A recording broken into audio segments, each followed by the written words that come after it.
The night sky over Paris glimmered with the electric promise of Fashion Week. A mile-long red carpet stretched toward the entrance of the Palais Garnier, where the city's most glamorous, influential, and cutthroat elites gathered under 1,000 camera flashes. Photographers barked names, flashes popped like lightning, and the air vibrated with the hum of ambition, vanity, and envy. Among the arriving guests, one man seemed to drink it all in as if the world had been built for him alone. Adrian Locke, self-made millionaire and founder of Locke Ventures. Tall, broad-shouldered, and dressed in a perfectly tailored black tuxedo, he moved with the arrogance of someone convinced every eye in the room should be on him. And tonight, he had made sure of it. On his arm was Giselle Moreau, a French model, half his age, her silver gown clinging to her like a second skin. Her laughter, high, musical, and deliberately loud, cut through the murmur of the crowd.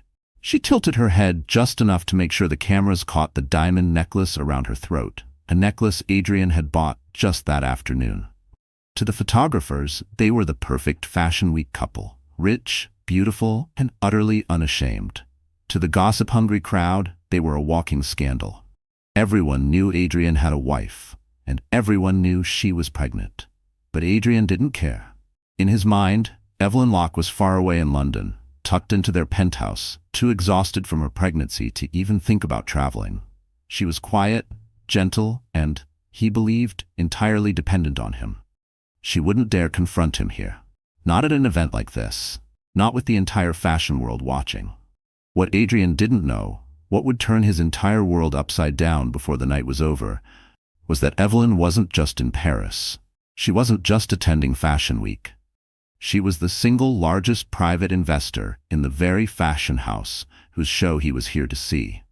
And in less than an hour, she would walk into this same building and burn his carefully crafted image to the ground. Inside the grand marble foyer, the air was heavy with perfume and the scent of fresh-cut flowers arranged in towering crystal vases. Waiters in black suits floated between the guests with trays of champagne. Conversations swirled in French, English, and Italian, mingling with the low thump of bass from the runway hall beyond. Adrian guided Giselle toward a knot of investors and celebrities, shaking hands, exchanging smirks, his free hand brushing the small of her back in a gesture meant to be seen. Giselle preened under the attention, leaning in to whisper things that made him laugh loudly, as though to prove to the room that he was untouchable. From a distance, people glanced, whispered, and looked away quickly. No one wanted to be the one to mention his wife. This was Fashion Week. Everyone had their own secrets to protect. A photographer stepped forward, raising his camera. "Adrian, over here. And Giselle, give us a smile." They posed, the diamond necklace glittering under the flash. Adrian tightened his arm around her waist, reveling in the moment. He didn't notice the quiet shift in the crowd near the main entrance. He didn't notice the ripple of whispers. Because at that very moment, Evelyn Locke was stepping out of a black Bentley onto the same red carpet. She was 6 months pregnant, but she carried herself with a poise that could have stopped traffic. Her gown was a deep emerald green, the silk flowing like water over her figure, its neckline sharp and regal. The dress wasn't from this season's collection. It was next season's, designed exclusively for her by the creative director himself. Her hair, swept into a sleek chignon, revealed diamond drop earrings worth more than most people's houses. On her arm was not just a date, but the man everyone in the room recognized instantly. Damien Hale, the elusive billionaire CEO of Hale International, known for his ruthless takeovers and his near-mythical status in the business world. The fact that he was here at all was shocking. The fact that he was here with Evelyn Locke was a detonation. The photographers erupted, flashes exploded, voices called her name as if she were the star of the night. "Evelyn! Evelyn! Over here! Who are you wearing?" Adrian's smile faltered for the first time. His head snapped toward the commotion, his mind taking a fraction too long to process what he was seeing. "Evelyn? Here? And with him?" She caught his gaze across the foyer. And in that single look, cool, steady, and utterly unafraid, he felt something he hadn't in years: uncertainty. Giselle shifted beside him, confused by the sudden change in his expression. "Who is that?" she whispered. Adrian swallowed hard, forcing a smirk that felt brittle. "My wife," he muttered. The murmurs around them grew louder. People were connecting the dots. Evelyn Locke, the long-absent wife, glowing with pregnancy, arriving with one of the most powerful men in the world. Whispers turned to speculation. Speculation turned to open stares. And beneath it all, the first faint scent of blood in the water. Evelyn didn't look away. She didn't smile. She simply inclined her head slightly, as if acknowledging an acquaintance she barely remembered, and then turned her attention to Damien, who leaned in to say something that made her laugh softly. Adrian's hand tightened on his champagne flute until his knuckles whitened. The glass didn't break, but something else inside him did. What he couldn't possibly know was that this was only the opening act. Because Evelyn hadn't come here simply to be seen. She had come to take back the power he'd stolen, and she had the perfect stage, the perfect audience, and the perfect moment waiting just beyond those runway doors. And when the lights went down and the show began, she would make sure the entire fashion world knew exactly who really owned the night. Before the world saw her as the breathtaking woman who stunned Paris Fashion Week, Evelyn Locke had been known for something else entirely: her invisibility. Born Evelyn Hartwell, she grew up in the shadow of the Hartwell Group, a global investment empire built by her grandfather and expanded by her father, Charles Hartwell. From London to New York, the Hartwell name meant power, wealth, and influence that could bend markets. But while the men in her family chased acquisitions, Evelyn's mother, Margaret, raised her to understand that true power often came from staying out of the spotlight until the moment was right. Margaret was elegant but practical, the kind of woman who could attend a state dinner in a couture gown and then spend the next morning kneeling in the garden with her hands in the soil. She taught Evelyn that humility wasn't weakness, it was armor. And Evelyn wore that armor well, blending into rooms full of egos big enough to eclipse the sun.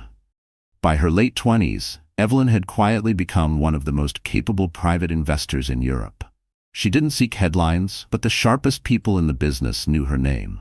When she invested in a company, fortunes changed, and unlike her father, she never lost sight of the human cost behind the numbers. It was during a charity gala in London, a fundraising event for children's arts programs, that she met Adrian Locke. He wasn't from her world of generational wealth. Adrian was a self-made millionaire in the property and venture capital space, charming and ambitious. He spoke with the restless energy of someone who believed they were destined for more. That night, he made her laugh. It wasn't easy to surprise her, but Adrian did. He teased her for wearing boardroom armor instead of a dress that would make her stand out. She had smiled, thinking he was different from the men who chased her for her name or her bank account. Their courtship was fast, intoxicating. Adrian didn't know the full extent of her wealth. She'd made sure of that. She told him she worked in private investment, which was true, but left out that she controlled billions in assets through shell companies and trusts. She wanted someone to love her without calculating her net worth. And when he proposed, she said yes, believing she'd found a man who saw her. The first years were good. They traveled, laughed, and dreamed together. Adrian was attentive, and she admired his work ethic. She even quietly helped his business from behind the scenes, connecting him to contacts he didn't realize came from her network. Every so often, she would hear a note of pride in his voice when he introduced her as my wife to his associates. But success changed Adrian. As his ventures took off, the humility that had once made him attractive gave way to arrogance. He began chasing flash instead of substance, lavish parties, fast cars, and a revolving door of networking. Dinners that seemed to involve more champagne models than actual investors. Evelyn noticed the subtle shift first in their conversations. He would interrupt her when she spoke about her own projects, steering the topic back to his latest deal. He started making decisions without asking for her input, even on matters that affected them both. When she suggested slowing down, he laughed and told her she didn't understand how the real world worked. The breaking point came months before Paris Fashion Week. She had just discovered she was pregnant. It wasn't planned, but it filled her with a quiet joy. She imagined telling him over dinner, expecting surprise, maybe even tears of happiness. Instead, when she shared the news, his reaction was cool, calculated. He congratulated her, but within days he was traveling more, spending less time at home, and avoiding conversations about the baby. She tried to give him the benefit of the doubt. She told herself he was just nervous, that the weight of impending fatherhood was heavy. But the truth became impossible to ignore when gossip reached her. Adrian had been seen at events with a model named Giselle Moreau. At first, she dismissed it as rumor. Then came the photographs. Adrian's hand at the small of Giselle's back, his lips dangerously close to her ear at a Monaco yacht party. Evelyn didn't confront him immediately. That wasn't her way. Instead, she began preparing quietly. She moved her investments into trusts he couldn't touch. She met with lawyers, and she accepted an offer from a friend in Paris. An investment opportunity with one of the top fashion houses showing at Fashion Week. The timing was perfect. It would give her a legitimate reason to be there without tipping her hand. By the time Adrian invited Giselle to Paris, Evelyn already knew. She knew what hotel they were staying at, what events they planned to attend, even the time they'd arrive at the Palais Garnier. And she knew that as the primary investor in the brand hosting that night's show, she would have the power to turn a glamorous evening into a public reckoning. Her father once told her that revenge was never the goal, that it was better to let your success speak for itself. But as she stood in front of the mirror in her emerald gown hours before the show, she allowed herself one small exception. This wasn't just about reclaiming her dignity. It was about making sure Adrian understood exactly who he had underestimated. When she walked into the venue with Damien Hale, it wasn't by accident. Damien had been a business ally for years, a man who valued privacy as much as she did. When she told him her plan, he didn't hesitate to support her. His presence by her side would send a message Adrian couldn't ignore, not just about her personal worth, but about the circles she moved in, the kind of power she wielded effortlessly. Every step down that red carpet was deliberate. Every flash of the cameras, every whispered name in the crowd was part of the performance. And when she locked eyes with Adrian across the foyer, she felt a calm settle over her. The pieces were in place. What Adrian didn't yet realize was that tonight's runway show had been subtly restructured in the last 24 hours. Evelyn's decision. The finale would feature a segment dedicated to women who define the future, and the models would walk wearing designs inspired by real female investors, leaders, and visionaries.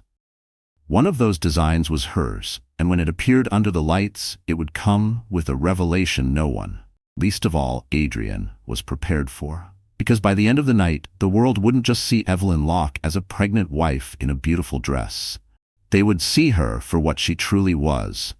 The owner of the stage, Adrian thought, belonged to him. The runway hall of the Palais Garnier was a cathedral of style that night. Ornate gold leaf ceilings, crystal chandeliers, and a polished runway that seemed to stretch into infinity. Rows of plush velvet chairs lined each side, occupied by fashion editors, celebrities, investors, and influencers, their chatter a low symphony of anticipation. Adrian Locke settled into his front row seat, with Giselle draped over his arm like a designer accessory. He had just enough champagne in his system to feel invincible. Around them, camera crews positioned themselves, checking angles for the live broadcast. This wasn't just a show. It was the show. The collection debut for Maison Verlaine, a brand poised to dominate the luxury market. Adrian had been boasting to everyone within earshot that he had exclusive access to Verlaine's next investment round. He'd even hinted that his connections might land him a stake before the night was over. In his mind, tonight was another opportunity to cement his status, not just as a millionaire, but as a man in control. What he didn't know was that the deal he'd been chasing for months had already been signed. The largest stake in Maison belonged to Evelyn Locke, and she was about to make that fact public. A hush fell as the lights dimmed, replaced by the deep thump of bass rolling through the room. The runway glowed under spotlights as the first model appeared, gliding with effortless grace in a shimmering silk gown. Cameras clicked in rapid bursts, and the crowd leaned forward, drinking in every detail. Adrian glanced at Giselle, smirking. "You see that? That's a €200,000 dress. This is the level I'm talking about." Giselle purred in response, brushing her hand against his thigh. She was here for the spectacle, not the business. Adrian didn't mind. In fact, He liked having her here. It made him feel untouchable. Halfway down the runway, the model passed Evelyn and Damien, who sat across from Adrian in the same front row. Evelyn's emerald gown caught the light, its rich hue a stark contrast to the monochrome palette favored by most guests. Her posture was flawless, her expression serene, but her eyes, when they met his, were knives wrapped in silk. Adrian's smirk faltered. Giselle noticed his sudden distraction and followed his gaze. "Isn't that?" she began, her voice dipping into uncertainty. "Yes," Adrian muttered, his jaw tight. "That's my wife." Giselle's perfectly lined brows arched. "She's here?" "She shouldn't be," he said under his breath, as if saying it could make it true. Across the runway, Damien leaned slightly toward Evelyn, murmuring something that made her lips curl into the faintest of smiles. Adrian hated the way they looked together, like equals, like allies. He had never seen Evelyn look so in command. The show continued, each look more daring and intricate than the last. But Adrian wasn't seeing the clothes anymore. His focus was locked on Evelyn, her calm confidence gnawing at his composure. He was used to her being soft-spoken, deferential in public. This version of her, radiant, magnetic, unapologetically present, was unsettling. The tension in the room shifted when the announcer's voice came over the speakers. "And now, for our final segment, Women Who Define the Future." The bass gave way to a steady, powerful drumbeat. The lights flared brighter, casting the runway in a golden glow. The first model emerged wearing a sleek, tailored suit embroidered with constellations and silver thread. The audience murmured appreciatively. The second model wore an ethereal gown inspired by architectural lines, with delicate beadwork forming the silhouette of a city skyline. Then came the third look, and the moment Adrian's stomach dropped. The announcer's voice rang clear. "This piece is dedicated to one of our most visionary investors, whose commitment to empowering women in business has shaped the future of Maison Verlaine. Designed exclusively in her honor, the Evelyn." Gasps rippled through the audience as a model stepped onto the runway in a breathtaking emerald gown, the exact shade Evelyn wore in her seat. The bodice was structured, powerful. The skirt flowed like liquid authority. A spotlight shifted, illuminating Evelyn herself as cameras swung toward her. Flashbulbs erupted. The murmurs turned into a wave of whispered recognition. People craned their necks, snapping photos of her and the model side by side. Adrian's mind scrambled. "Investor? Evelyn? What the hell is going on?" Giselle shifted uncomfortably. "Wait, she's an investor? In this?" Adrian didn't answer. His chest felt tight, his palms slick. He had been talking for weeks about getting in on the Verlaine deal. And now, in front of the most influential people in fashion, he was finding out his pregnant wife not only beat him to it, she owned the room. The finale continued, but Adrian barely heard the applause. Every time Evelyn's name was mentioned, it was another twist of the knife. By the time the last model had walked, the crowd was already buzzing, not about the clothes, but about Evelyn Locke. When the lights came up for the standing ovation, Evelyn rose gracefully, Damien beside her. She accepted congratulations from editors, designers, and investors like royalty receiving her court. Then, in a move that seemed both effortless and calculated, she crossed the runway toward Adrian. The crowd parted instinctively, sensing the drama. She stopped in front of him, her gaze steady. "Adrian," she said, her voice low but carrying. "Enjoying the show?" He opened his mouth, but no words came. "I'm glad," she continued, not waiting for a reply. "I've been working with Maison Verlaine for months. Tonight was important to me." Giselle fidgeted, looking anywhere but at Evelyn. "I didn't realize," Adrian managed, the words tasting like defeat. "No," Evelyn said softly, "you didn't." She let that hang in the air for a heartbeat too long, then turned to greet another well-wisher, as if he were already forgotten. The moment was captured by at least a dozen photographers.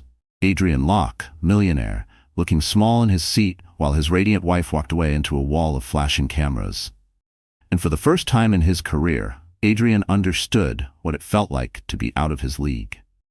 Because tonight, Evelyn hadn't just attended Fashion Week, she had owned it, and every single person in that room knew it. The applause from the runway show still echoed faintly in the marble corridors of the Palais Garnier as the crowd spilled into the VIP lounge. Waiters floated between clusters of guests with trays of champagne, and the scent of white orchids filled the air. Cameras were now forbidden beyond the gilded doors, but the tension in the room was thick enough to taste. Evelyn moved through the lounge like she'd been born to it, calm, elegant, unhurried. Damien Hale stayed at her side, his dark suit immaculate, his presence radiating quiet authority. Fashion editors whispered to each other as she passed, socialites angled for introductions, and designers congratulated her on the night's success. Adrian Locke was nowhere near as composed. He lingered by the far wall, nursing a drink he didn't want. His mind was a storm, half humiliation, half fury. He hadn't been blindsided like that in years, maybe ever. Evelyn, his quiet, accommodating wife, had just pulled the rug out from under him in front of the most powerful people in the fashion world. And she'd done it without raising her voice or breaking a sweat. Giselle stood beside him, her earlier glamour dulled by discomfort. She kept checking her phone, clearly debating whether she should even stay. Adrian caught her doing it and snapped. "Don't." She flinched. Look, maybe I should go." "This isn't my scene anymore." Adrian's jaw tightened. He hated the implication. His scene. As if the room now belonged to Evelyn. As if he were the outsider here. Finally, he spotted his moment. Evelyn had stepped away from Damien to speak to the creative director of Maison Verlaine. Adrian crossed the room quickly, cutting through a knot of investors, and intercepted her near a velvet chaise. "We need to talk," he said, low and urgent. She turned, her expression polite but cool. "Now's not the time, Adrian." "It's exactly the time," he hissed. "You've been playing me. For months." Her lips curved, not into a smile, but into something sharper. "Playing you? You make it sound like I owed you the truth about every business decision I make. You're my wife." "I'm also my own person," she said evenly. "That's something you seem to forget." He stepped closer, lowering his voice so only she could hear. "You made me look like a fool out there, in front of everyone." Evelyn didn't flinch. "No, Adrian. You did that yourself." The words hit harder than he wanted to admit. For a moment, he could only stare at her. "Do you have any idea," he began, "how much I've been trying to get into Verlaine? I've been talking." She cut in, her tone like ice, bragging, dropping hints at every dinner party you could find. "But talking isn't doing. And in the meantime I was making moves, quietly, strategically, the way business is done when you're not chasing cameras." Adrian's face flushed. "This isn't you. You don't." "Don't what?" she asked softly. "Don't know how to invest. Don't know how to win. I've been investing longer than you've been in the game, Adrian. You just didn't notice because you were too busy looking in the mirror." Behind them, Damien reappeared, his gaze sweeping over Adrian with cool detachment. "Is there a problem here?" Adrian straightened, masking his irritation. "No problem. Just a private conversation between husband and wife." Damien's expression didn't change. "From where I'm standing, it doesn't look very private." Evelyn glanced at Damien, then back at Adrian. "We're done here." For a moment, Adrian thought she meant the conversation. But the finality in her voice told him it was more than that. "Much more." "Done?" he repeated. Evelyn inclined her head slightly. "You'll get the papers soon enough." It was a sucker punch. He'd expected anger, maybe a dramatic scene, but not this calm, surgical strike. And the way she said it, like it was already decided, already in motion, made his stomach twist. "You think you can just—" he began, but she was already turning away, her attention shifting back to Damien and the designer waiting to speak to her. The conversation was over. Adrian stood there, feeling the weight of eyes on him. Not pitying eyes, not exactly. More like the eyes of people who had just realized they'd been betting on the wrong horse. He wanted to storm out, but leaving would be surrender. So he stayed, lingering in the shadows while Evelyn moved through the room, shaking hands and making deals. Every laugh, every nod, every perfectly timed remark was another reminder that she was operating on a level he couldn't reach anymore. At one point, Giselle drifted back toward him, her voice small. "She's impressive." He didn't respond. By the time Evelyn and Damien left together, escorted to a waiting black Bentley, the buzz in the VIP lounge was deafening.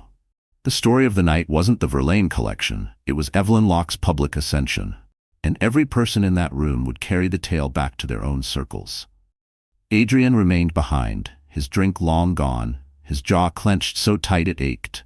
He told himself this wasn't over. He would find a way to regain the upper hand. But deep down, in a place he didn't want to look at too closely, he knew the truth. Tonight, the balance of power in their marriage had shifted. And it wasn't shifting back. The Bentley's leather interior was warm and quiet, a stark contrast to the electric chaos of the Palais Garnier. Paris shimmered outside the tinted windows, its streets glowing under golden lamps. Evelyn sat back, her hands resting over the curve of her belly. She could still feel the heat of Adrian's anger from moments ago, his voice low and sharp, the way he'd looked at her like she was suddenly a stranger. Damien Hale sat beside her, one hand holding a glass of still water, the other resting casually on his knee. He didn't pry, didn't fill the silence with empty words. Damien was like that. He understood the value of quiet, the way it gave someone room to think. Finally, Evelyn exhaled slowly. "It's strange," she murmured, her voice steady. "How you can spend years trying to protect someone, only to realize you were protecting the wrong person." Damien glanced at her, his dark eyes thoughtful. "You weren't protecting him," he said. "You were protecting the version of yourself that believed in him." She smiled faintly, a sad curve of lips. "I suppose that's true." For years, Evelyn had believed her patience would pay off, that her quiet support, her willingness to let Adrian take the spotlight, would be repaid with loyalty. She'd watched him grow from a hungry entrepreneur into a polished figure in society, thinking they were building something together. But somewhere along the line, she had become a prop in his story, rather than a partner. Her fingers traced the diamond edge of her engagement ring. It had once symbolized promise. Now it felt like a relic from a life she'd outgrown. "You know," Damien said, breaking the quiet, "you handled yourself flawlessly tonight. If I didn't know you, I'd think you'd been planning that reveal for months." Evelyn turned to look at him. "I was planning it for months, I just didn't know it until recently." The truth was, her decision to invest in Maison Verlaine hadn't started as revenge. It had started as an opportunity, a way to diversify her portfolio, to support a brand she believed in. But once she learned about Giselle, about Adrian's plans to use Fashion Week as a platform to flaunt her, the investment became something more, a statement. A line in the sand. Damien nodded slowly. "What's next?" Evelyn's gaze shifted to the passing streets, to the glittering Seine in the distance. "Next," she said, "I make sure tonight wasn't just a spectacle. I make sure it counts." They arrived at her Paris apartment, a penthouse overlooking Place Vendôme. She'd bought it years ago under a holding company, one of the many properties Adrian had no idea existed. The doorman greeted her by name, his smile warm, his tone respectful. Inside, the space was serene. Floor-to-ceiling windows framed the city, the Eiffel Tower glowing in the distance. Soft jazz played from hidden speakers. The scent of fresh lilies filled the air. Evelyn slipped off her heels, grateful for the cool marble under her feet. She walked to the window, watching the lights dance on the river. In the reflection she saw herself, the emerald gown, the diamond earrings, the poise she had maintained all night. And she saw the shadow of the woman she used to be, standing behind her. The old Evelyn would have gone home to Adrian, tried to talk it out, tried to find common ground. But that woman was gone. In her place was someone who had learned that silence could be strategy, and that strategy could be power. Her phone buzzed on the glass coffee table. It was a message from her attorney in London. "All documents are ready. Just say the word." She typed back, "Tomorrow morning, 9 a.m. Another buzz, this time from the CEO of Maison Verlaine. "Incredible night. The press is already calling you the silent queen of Fashion Week. Are you ready for interviews?" Evelyn smiled. "Yes. Let's make sure the right stories are told." Damien reappeared from the kitchen with 2 glasses of sparkling water. "You've already made headlines," he said, handing her one. "I know," she replied. "But headlines fade. I want results that last." She wasn't talking about the fashion world. She was talking about her life, about ensuring Adrian couldn't undermine her again, financially or emotionally. As they talked, her mind spun through the steps ahead. She would finalize the divorce, secure her assets, and then she would expand her influence. Board seats, strategic partnerships, investments that would make her name synonymous with power in industries far beyond fashion. She thought of the baby, safe and steady inside her. This wasn't just about her anymore. It was about creating a future where her child would never have to watch someone they loved diminish them. Later, when Damien left, she lingered at the window, the city still alive below. She could see the Palais Garnier in the distance, its golden roof gleaming under the night sky. Just hours ago she'd walked into that building as someone underestimated. She had walked out as someone unforgettable. Her phone buzzed one last time before she went to bed. A message from an unknown number. "Enjoy your moment, Evelyn. It won't last." She didn't need to ask who it was from. Adrian's arrogance still bled through every word. She set the phone down without replying, because she knew something he didn't. This was only the beginning. Adrian Locke had never been one to take a public humiliation quietly. By the time he returned to his Paris hotel that night, the sting of Evelyn's reveal had curdled into a dangerous mix of rage and calculation. He paced the suite like a caged predator, still in his tuxedo, tie loosened, the champagne from earlier long gone from his system. Giselle sat on the edge of the bed, scrolling through social media. Her feed was flooded with clips from the show. Evelyn's entrance, the emerald gown named after her, the moment she crossed the runway to speak to Adrian. Each video had the same tone in the comments. Evelyn Locke, the surprise queen of Fashion Week, and Adrian Locke, the man who didn't see it coming. "Turn that off," Adrian snapped. Giselle set the phone down reluctantly. "You're everywhere right now, and not in the good way." He stopped pacing, running a hand over his face. "That's exactly why I can't sit here and do nothing. I need to control the narrative before she does." Giselle tilted her head. "What are you going to do?" She's not exactly powerless." Adrian smirked, though it didn't reach his eyes. "She's still my wife, which means there are things I know about her, her investments, her family, that could be persuasive." By morning he had a plan. He called his PR consultant in London, instructing her to arrange interviews with select business outlets. The angle was simple. Adrian Locke, visionary investor, poised to make a major move in the fashion industry, and his supportive wife standing behind him. If he could muddy the waters, make it seem like Evelyn's role was merely an extension of his own, he could take back some of the spotlight. The first interview took place in a glossy Parisian café, with a photographer snapping casual shots of Adrian hard at work over espresso. He spoke about his mutual vision with his wife, making sure to drop lines like, "Evelyn and I always discuss big moves together, and this fashion week has been a shared milestone for us." It was a calculated fiction, but he delivered it with the easy charm that had once won Evelyn over. By the afternoon, the quotes were already circulating online, but Evelyn was 2 steps ahead. When her phone buzzed with a message from her publicist, "Adrian's doing interviews, framing you as a team," she didn't get angry. She smiled. "Perfect," she said, dialing Damien. 2 hours later, Evelyn was seated in a private suite at the Ritz, being interviewed by one of the most respected journalists in European finance. Unlike Adrian's puff pieces, this interview was fact-heavy. Bolstered by documentation Evelyn had prepared weeks ago. Proof of her independent investments, her leadership in philanthropic initiatives, and her majority stake in Maison Verlaine. She didn't mention Adrian once, not by name, not by implication. She simply told her story, presenting herself as the architect of her own success. When the article went live the next morning, the headline read, "Evelyn Locke, the billion-dollar investor Fashion Week didn't see coming." It hit harder than any press Adrian could buy.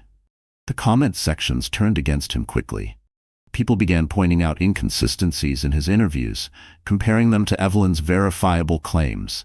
Some even dug up old photos of him at events without her, juxtaposed with images of Evelyn alongside international CEOs and philanthropists. By midday, Evelyn Locke was trending across Europe and the US. Adrian's frustration boiled over. He called Evelyn directly. "You think you're clever," he said without preamble. "I don't think," she replied calmly. "I know. You're making me look like the villain. You don't need my help for that." There was a pause on the line, sharp as a blade. "Careful, Evelyn," he said finally. "This little game you're playing, it can get ugly." She almost laughed. "You still don't get it. This isn't a game. This is my life, and I'm done letting you write my part in it." She hung up before he could answer. That evening, Adrian attended a networking dinner with potential investors for his own venture. Normally, he would have commanded the table, but tonight, every conversation seemed to circle back to Evelyn, How stunning she'd looked, how masterfully she'd positioned herself, how much influence she clearly wielded. It wasn't just embarrassing, it was destabilizing. Adrian thrived on being the man people wanted to align with. Now, he was in danger of becoming the man they avoided. Back in his hotel room, he stared out over the Paris skyline, swirling a glass of whiskey in his hand. He needed a bigger move, something that would remind everyone he was still a force. He called an associate in Monaco. "I want the Verlaine board on the phone tomorrow. If she thinks she can lock me out, she's wrong." What Adrian didn't realize was that Evelyn had anticipated this too. She had already secured clauses in her investment contract that limited outside acquisitions, especially from parties with personal conflicts of interest. Adrian would find himself blocked before he even began. The following day, when his Monaco contact called back to say the deal was impossible, Adrian's temper finally cracked. "This isn't over," he muttered, more to himself than to anyone else. But deep down, he was beginning to feel the first, uncomfortable truth creeping in. Evelyn wasn't just winning battles, she was dismantling his war before he could even march. And the more he tried to fight her in public, the more the world seemed to choose her side. 3 days after Fashion Week, Paris had already moved on to the next headline. But Evelyn Locke hadn't. She was in her penthouse office overlooking Place Vendôme, sipping chamomile tea as the morning sun spilled across her desk. The Verlaine deal was secure, the press coverage overwhelmingly in her favor, and Adrian's attempted spin had fizzled out. But she wasn't content with holding her ground. She wanted to make a move so decisive that Adrian and everyone watching would understand there was no going back. Her laptop chimed with an incoming video call. On the screen appeared the chairman of Delacroix International, a luxury conglomerate with holdings across fashion, cosmetics, and hospitality. Behind him, the sleek skyline of Geneva gleamed through floor-to-ceiling windows. "Mrs. Locke," he greeted warmly. "I trust Fashion Week was eventful?" Evelyn's lips curved. "Let's just say it was productive. Now, about the acquisition we discussed." Within an hour, the deal was in motion.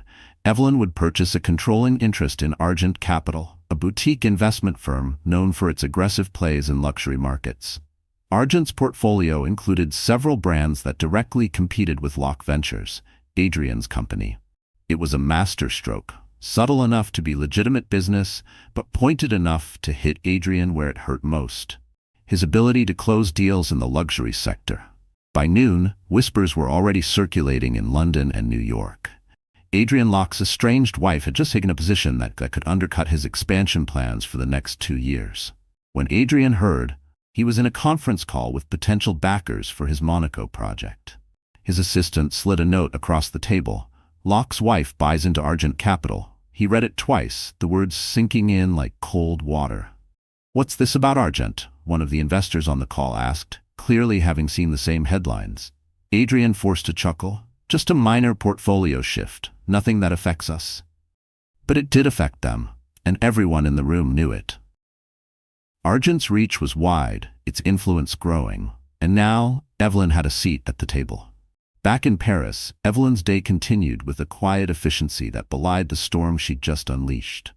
She met with her legal team to finalize her divorce filings, reviewed proposals from charitable foundations she supported, and took a call from the CEO of Maison Verlaine about the brand's post-Fashion Week sales spike. "Your segment," the CEO said, "has driven a 40% increase in pre-orders. Retailers are calling this the Evelyn effect." She laughed softly. "Let's make sure it lasts. Expand the campaign into Asia."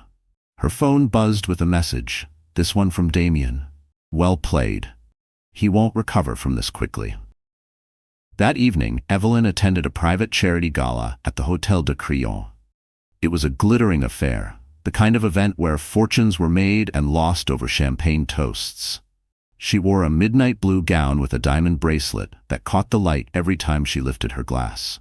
Midway through the evening, she felt the shift in the room, the subtle ripple that told her Adrian had arrived. He was in a dark suit, perfectly pressed, his smallish but brittle. He approached her with the poise of a man who refused to admit defeat. "Enjoying yourself?" he asked. "I am," she said smoothly. "And you?" "I was," he replied, "until I heard about Argent Capital." She took a slow sip of champagne. Business is business, Adrian. You taught me that. His jaw tightened. You're making this personal. It became personal, she said, her voice low, the moment you decided my worth was measured by how quietly I stood next to you. He glanced around, noting the guests who were watching them discreetly. We can still fix this. Together we could. No, she cut in. Together we were a facade. Alone, I'm a force. The words landed like a slap, though her tone never rose above polite conversation. Adrian's smile faltered just enough for her to see the crack beneath. Before he could respond, a mutual acquaintance approached to congratulate Evelyn on her new role at Argent. She accepted graciously, her hand resting lightly on the man's arm as she turned away from Adrian. For the rest of the evening, she didn't look his way. She didn't need to. She knew the image was burned into his mind. Evelyn Locke, radiant, in demand, untouchable. 2 days later, the business press exploded with coverage of the Argent acquisition. Headlines framed it as a seismic shift in the luxury investment landscape. Analysts speculated openly about how Adrian's ventures might struggle under the new competitive pressure. Evelyn read the articles over breakfast, the Paris skyline bright against a cloudless sky. She wasn't gloating, not exactly. She was simply satisfied. She had taken back control. And in doing so, she'd reminded herself and the world that her identity was not tied to Adrian Locke. It never had been. Still, she knew this was not the end. Adrian was prideful, and prideful men didn't retreat quietly. He would try something, perhaps something reckless. But for now, she allowed herself to enjoy the calm. She had the advantage, and she intended to keep it. Because power wasn't just about winning the battle, it was about holding the ground you'd claimed. Adrian Locke had always believed he could outthink anyone. But by the end of the week, he was beginning to understand a painful truth. Evelyn wasn't playing defense anymore. She was advancing, and every move she made was cutting off one of his escape routes. The Argent Capital acquisition had blindsided him. His Monaco deal was stalled. Potential investors were suddenly reassessing priorities, which was polite code for, we don't want to be on the losing side. And to make matters worse, Evelyn's face was everywhere. Magazines, business profiles, even the Sunday morning political shows. For the first time in his career, Adrian felt the clock ticking against him. If he didn't make a decisive move soon, he'd lose not just his influence, but the very perception of power that kept doors open for him. So he decided to gamble. In the polished conference room of his Paris hotel, he met with two men he normally wouldn't be seen with: Vincent Duval, a sharp-eyed fixer with deep connections in European media, and Sergei Morozov, a venture capitalist whose money was clean but whose methods were not. Adrian leaned forward, his voice low. I need information. Something that will hit her hard enough to shake her foundation. I don't care how you get it. Duval exchanged a look with Sergei. You're talking about Evelyn Locke. The press loves her right now. If you want to change that, you'll need more than gossip. Then get me more than gossip, Adrian said, his jaw tight. There's always a crack in the armor. Within 48 hours, Duval's team began digging through Evelyn's business history, her charitable foundations, even her family's old holdings. They found nothing illegal, but that wasn't the point. The goal was to twist perception. One afternoon, Duval slid a slim file across the table to Adrian. Inside were grainy photographs of Evelyn meeting privately with Damien Hale in Geneva 6 months earlier. The meetings were entirely above board, discussions about a philanthropic tech fund. But Duval had a plan. We leak these, Duval said, and frame it as an affair. Tie it to her current alliance with Hale. People will wonder if this has been going on behind your back for years. Adrian frowned. She'll deny it. Of course she will, Duval said smoothly, but the seed will be planted, and you'll be the wronged husband in the public eye. It was risky, messy even, but Adrian saw the value. If he could shift public sympathy in his favor, it might cool Evelyn's momentum long enough for him to rebuild. The leak happened on a Thursday morning. A mid-tier gossip blog posted the photos with a headline designed to sting. Evelyn Locke's billionaire business partner, more than just business? By noon, larger outlets had picked it up, each one adding their own spin. Some framed it as speculation, others as near certainty. Social media erupted with side-by-side photos of Evelyn and Damien at Fashion Week, at charity galas, and now in Geneva. Adrian gave one carefully timed interview to a London paper. He didn't accuse her directly. He didn't need to. "Marriage is complicated," he said somberly. "I've always trusted Evelyn, but I suppose everyone sees what they want to see." The sympathy poured in. Messages from old contacts, condolences from acquaintances, even a few investors who'd gone quiet began calling again. For the first time in weeks, Adrian felt the tide turning. But Evelyn wasn't rattled. That evening she stood on the balcony of her Paris apartment, the city lights stretching out before her, her phone pressed to her ear. "Let them run the story," she told Damien, her voice steady. "The truth is stronger than any rumor." "You're sure?" Damien asked. "Absolutely. We're going to turn this on him." The next morning, Evelyn's team released a statement, not defensive, but factual. It outlined her joint philanthropic work with Damien, complete with dates, financial records, and testimonials from third-party organizations. They didn't just deny the affair, they showcased the humanitarian projects the meetings had produced. Then, in a move that caught even her own publicist off guard, Evelyn went live on a primetime talk show that same evening. She appeared poised and warm, her emerald eyes steady as she spoke directly to the host. "I understand that rumors sell," she said, "but I also understand that my reputation is built on transparency. If anyone wants to question my integrity, they can look at the work I've done. The record speaks for itself." The host asked about Adrian. Evelyn smiled faintly. "I wish him well, truly, but I won't allow my life's work to be reduced to tabloid speculation." The audience applauded. The clip went viral. By the weekend, the narrative had shifted again. What began as a scandal was now being framed as yet another example of Evelyn's grace under fire. Headlines praised her composure, calling her a masterclass in reputation management. Adrian read those headlines in his hotel room, the file from Duval still on the table. The gamble had failed. Worse, it had backfired, making Evelyn look even stronger. That night, over a drink with Sergei, Adrian muttered, "She's untouchable."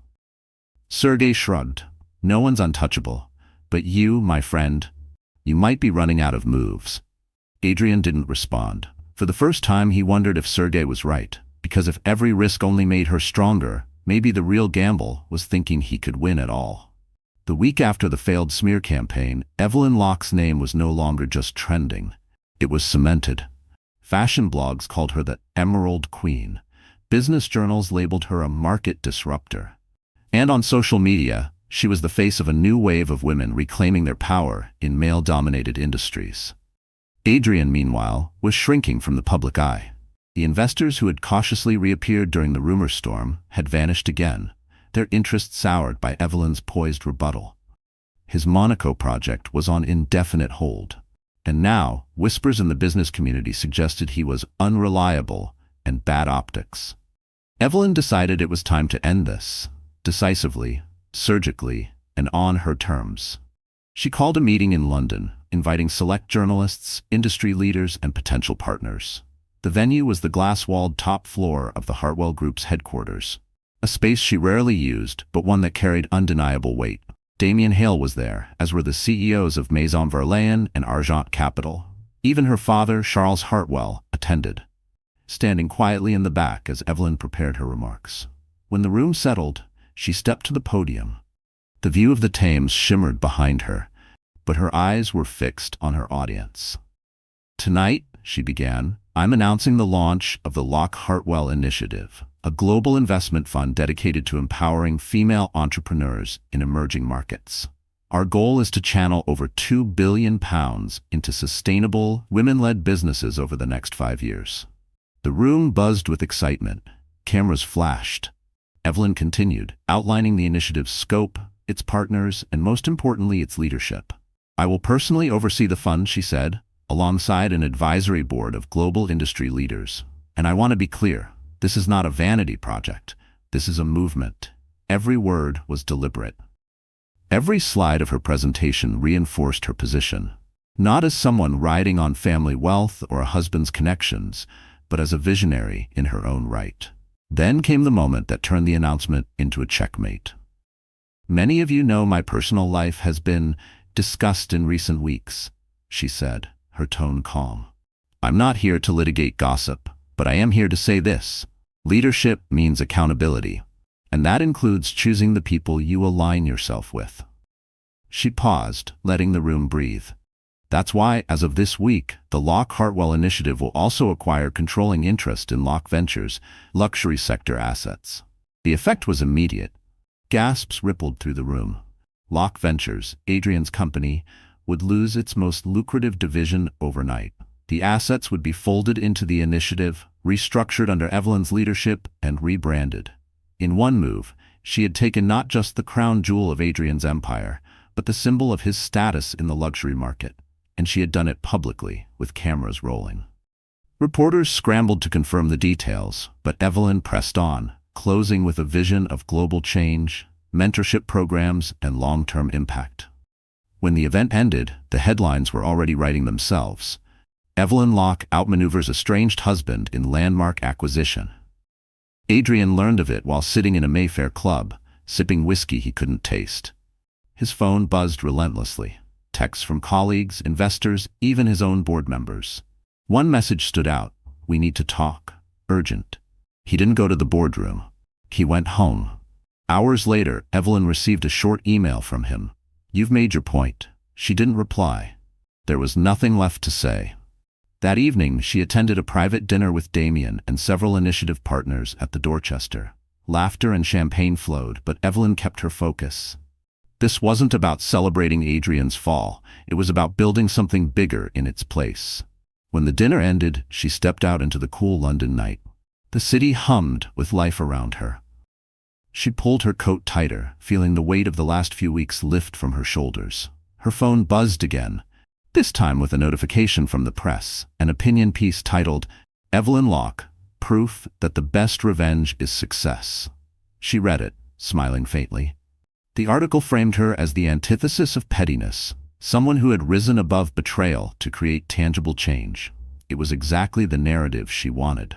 Across the city, Adrian sat alone in his apartment, staring out at the same skyline. The chessboard between them was empty now. Evelyn had taken the king, the queen, and every piece that mattered. All he had left was the memory of a game he thought he could win. For Evelyn, it wasn't about the win anymore. It was about what came next. The initiative was more than a final blow. It was a beginning. And she intended to make it count. Because true checkmate isn't just ending the game. It's building a new one where you set all the rules. 2 weeks after the Locke Hartwell Initiative's launch, the whirlwind around Evelyn Locke began to settle. Not because interest faded, but because the narrative had shifted entirely. She was no longer the estranged wife of a millionaire.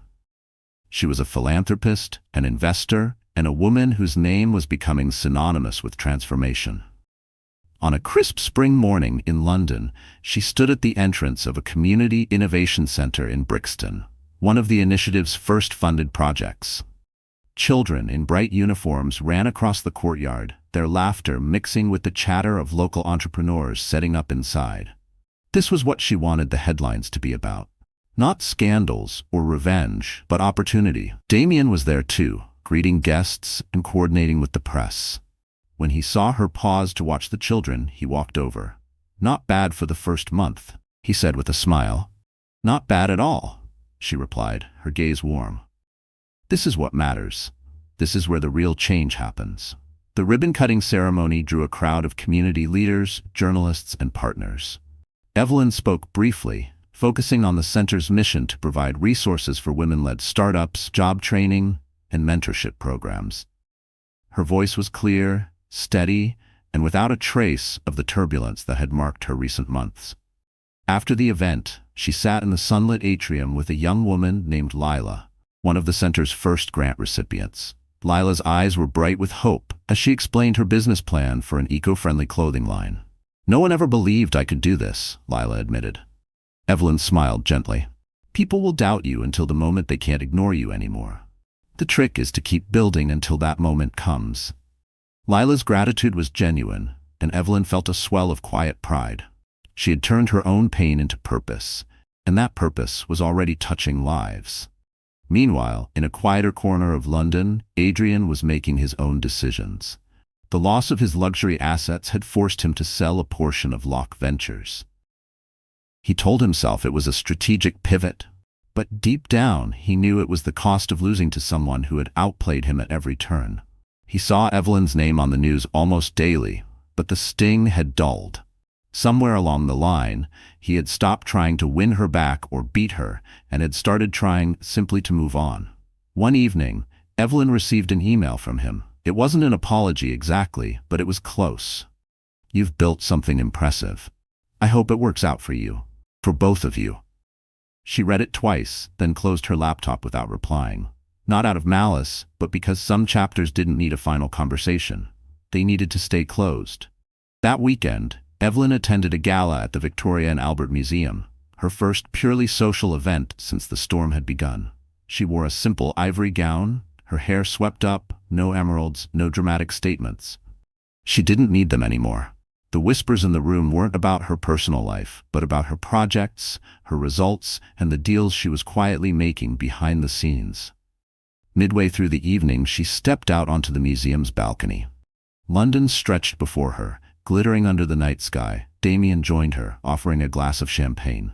"You've done it," he said simply. She took the glass, considering his words. "No," she said softly. "I've started it. There's still so much to do." They stood in companionable silence, the city humming below. Evelyn thought of the months behind her, the betrayal, the public humiliation, the long nights of planning, and of the months ahead, filled with work, growth, and purpose. The initiative had already secured projects in Kenya, Brazil, and India. She was scheduled to speak at the World Economic Forum in Davos. And there were whispers, good whispers, about a possible book deal.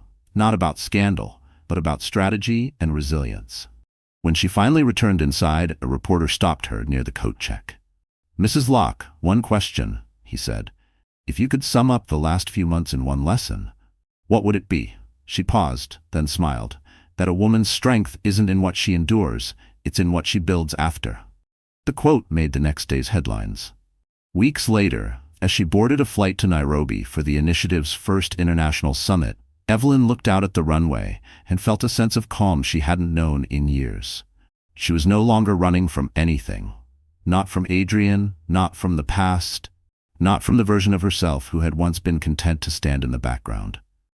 She had stepped forward, and she was never stepping back. Because in the end, the greatest victory wasn't proving someone wrong, it was proving yourself right. All right, my friends. So that's how our story comes to a close. You're still here with me right now, aren't you? If you've stayed until this moment, it means something in this journey has touched your heart in a way that's hard to put into words. And maybe, just maybe, it's because you've seen a part of yourself in Evelyn's story. Life will give us moments when we're underestimated, betrayed, or pushed aside. But like the Stoics taught us, the obstacle is the way. Marcus Aurelius. Every setback can become a stepping stone if we choose to see it as one. Evelyn's journey reminds us that true strength isn't about loud revenge. It's about building something so solid, so meaningful, that it speaks louder than any words. Remember what Epictetus said, "It's not what happens to you, but how you react to it that matters." Evelyn could have let bitterness define her, but instead she chose growth, dignity, and purpose. And that's something each of us can do, whether in business, relationships, or our own inner battles. If there's one takeaway from all this, it's that your value is never defined by how others see you. It's defined by how you see yourself and the actions you take when no one is watching. You are allowed to walk away from what no longer serves you. You are allowed to rewrite the script. And you are capable of becoming the kind of person who doesn't just survive storms, you learn to dance in the rain. So if this story has resonated with you, if you felt that little spark inside, do me a favor, hit that like button, share this with someone who might need the reminder, and subscribe to the channel so we can keep sharing stories that inspire and heal.